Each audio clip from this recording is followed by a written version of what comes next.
The dawn had not yet touched the mountains when the silence broke with a deep, distant sound.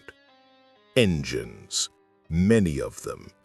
They were like thunder rolling over the wet asphalt, approaching a small house on the edge of the desert. Inside, an old man rose abruptly, his heart beating with the strength of someone who has lived too long to believe in coincidences. He didn't know who they were, nor why they were there. He only knew one thing. The night before, he had paid for a stranger's coffee, and now the roar of hundreds of engines growled outside his door. Stay until the end, because this story proves that brotherhood sounds louder than fear. Eli Turner had lived alone for years. His house, an old wooden cabin by a secondary road, was filled with memories that smelled of oil, dust, and loneliness. He repaired old motorcycles for pleasure, though no one came by anymore. Until that night. A man walked into the town bar with an unsteady step and a lost look. His vest was covered in mud, and the patch on his back seemed to have survived 1,000 battles. He ordered a coffee, held it in his trembling hands, and realized he had no money to pay for it. Eli watched the scene in silence. The man was a stranger, a lone biker with scars deeper than the road itself. And without thinking, Eli stood up, left some bills on the counter, and simply said, "It's on me." That gesture, so small, changed something in the air. That night, the bar closed earlier than usual. The neon lights flickered on the facade as if they too wanted to rest, and the wind carried dust and leaves down the empty road. The stranger approached Eli, barely lifting his gaze. "Thanks, old man," he murmured in a voice roughened by smoke and fatigue. "No one does that anymore." Eli just nodded. He didn't do it out of courtesy, nor pity. He did it because he saw in that man something he recognized, a loneliness similar to his own. The biker left the bar, pushing the door with his shoulder.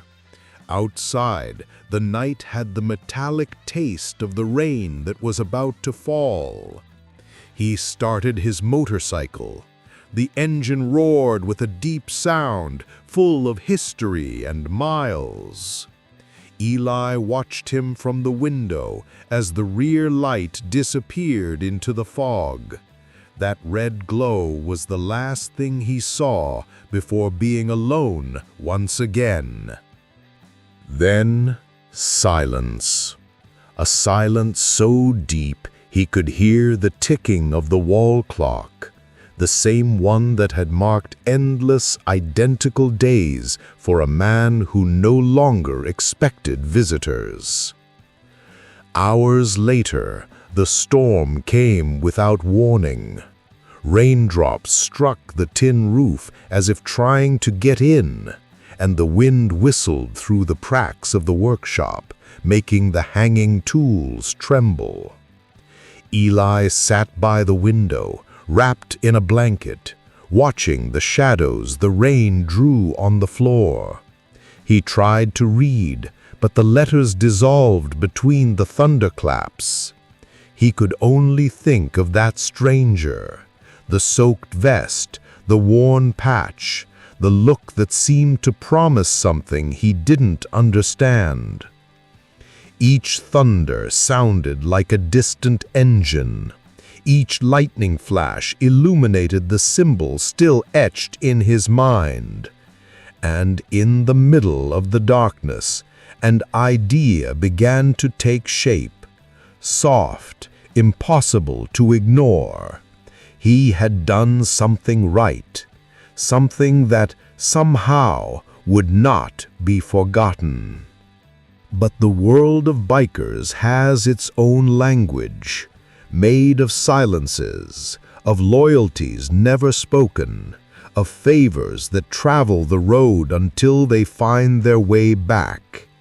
And that night, without knowing it, Eli had lit a signal, an invisible signal that crossed the wind and rain, traveling through mountains and dirt roads, through the hearts of those who still believe that a sincere gesture deserves to be returned.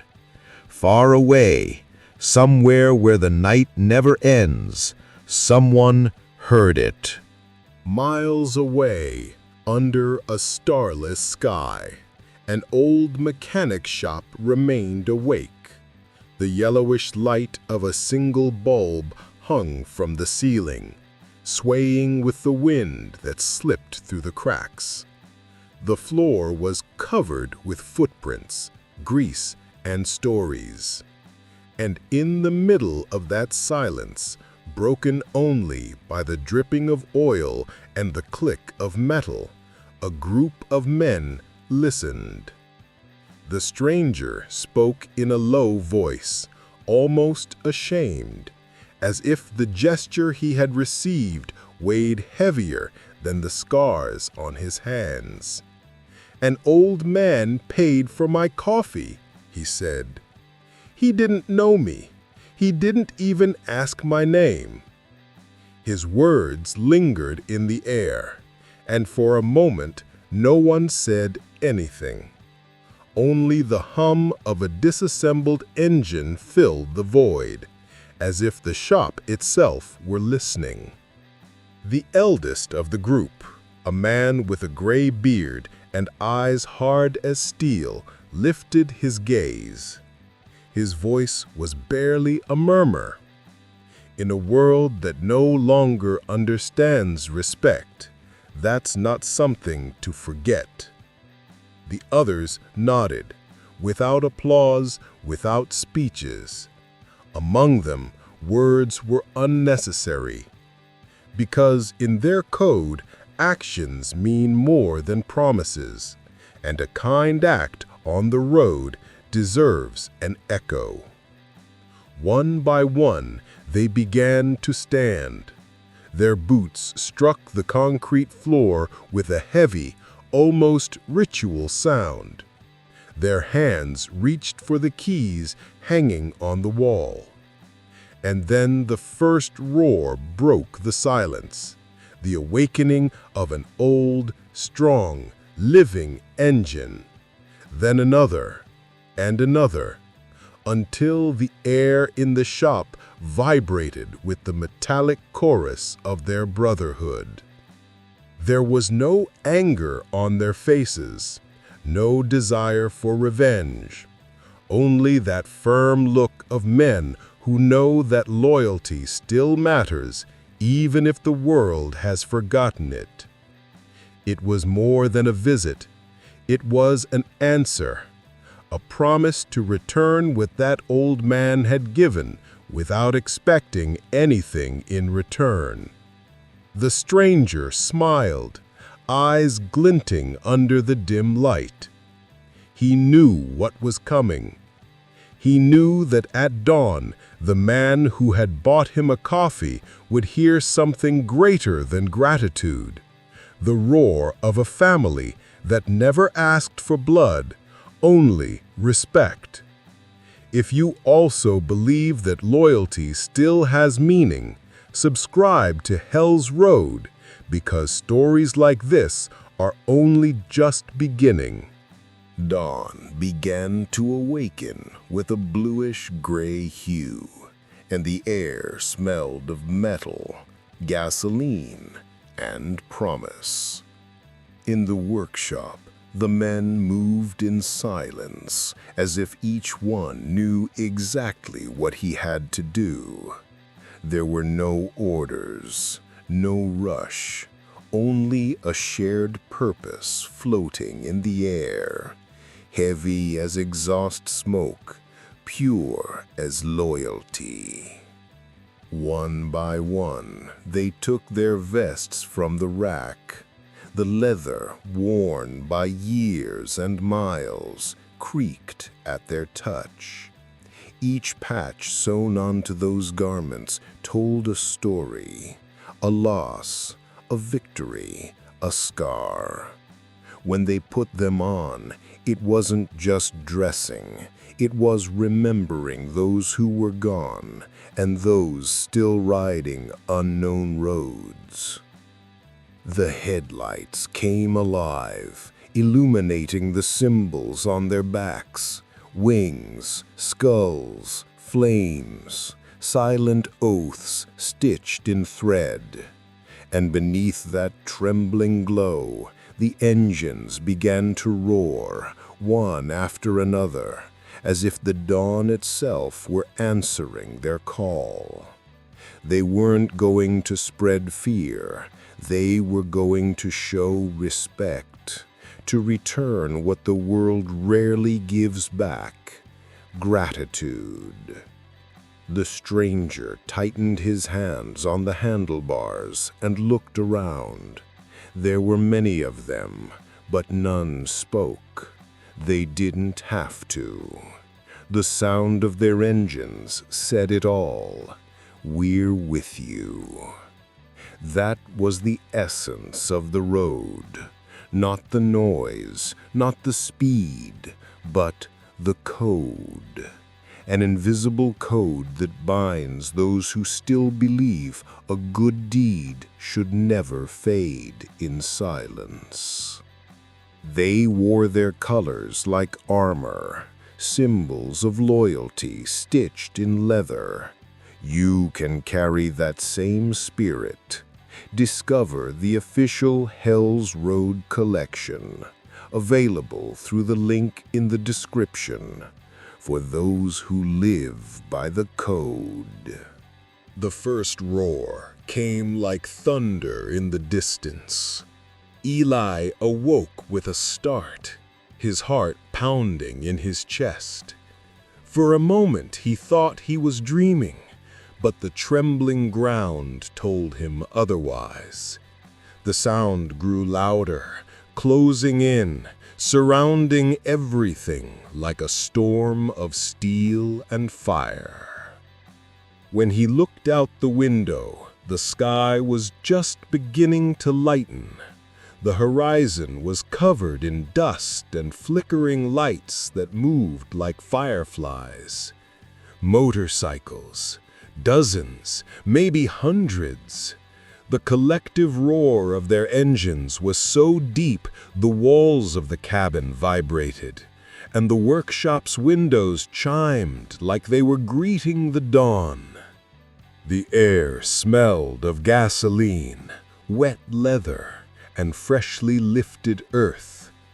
And in that ordered chaos, Eli felt something he hadn't felt in years: fear, and at the same time, peace.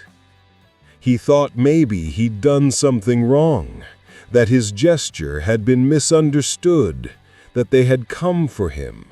But then the engines began to fall silent, one by one, until only the wind and the pulse of silence remained.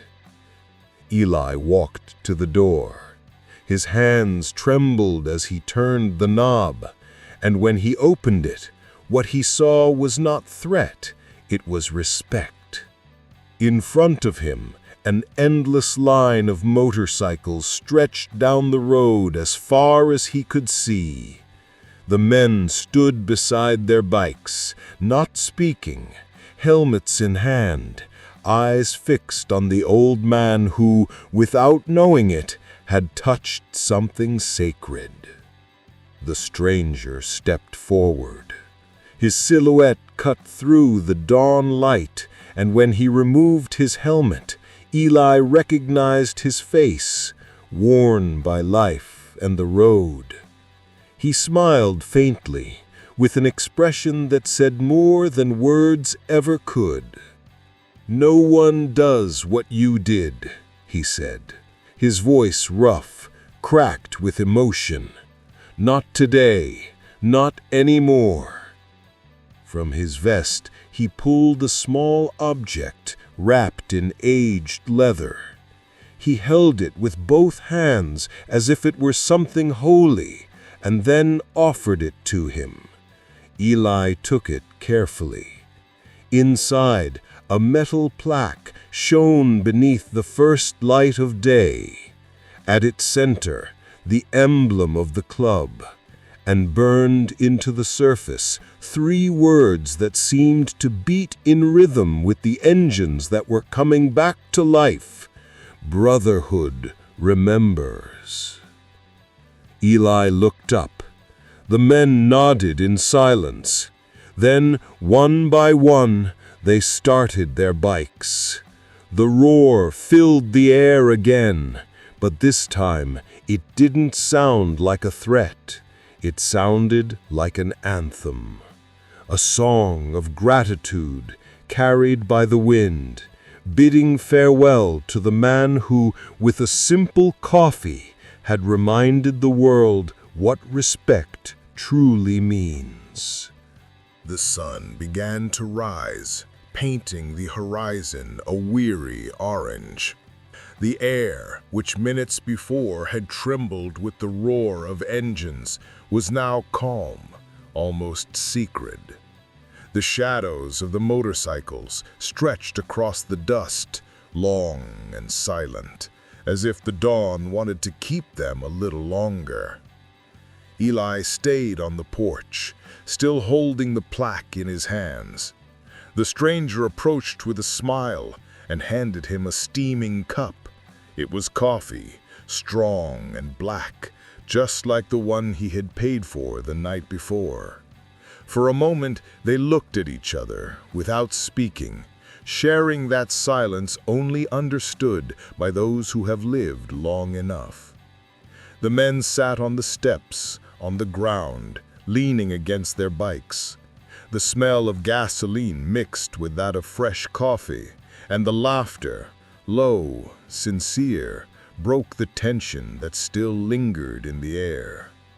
There were no speeches, no promises, no solemn words, just a group of strangers united by a gesture that had traveled farther than any road. The stranger looked toward the horizon, and Eli knew it was time for them to go. One by one, the men arose, fastened their helmets, and started their bikes. The roar returned, but this time it had a different meaning. It wasn't a threat or a warning. It was farewell. As he watched them leave, Eli felt something ignite inside him, a spark the years had long extinguished. Tears blurred his vision, but they weren't of sadness. They were the reflection of a soul that after years of silence felt company again. The dust from the road lifted, covering the house in a golden haze, and when the last engine disappeared beyond the hills, Eli looked at the plaque again and murmured to himself, "Brotherhood remembers," and he smiled. Because for the first time in many years, he didn't feel alone. Some roads lead to redemption, others to memory, but all leave a mark. If you want to keep the flame alive, visit the official Hell's Road store, where brotherhood lives beyond the story.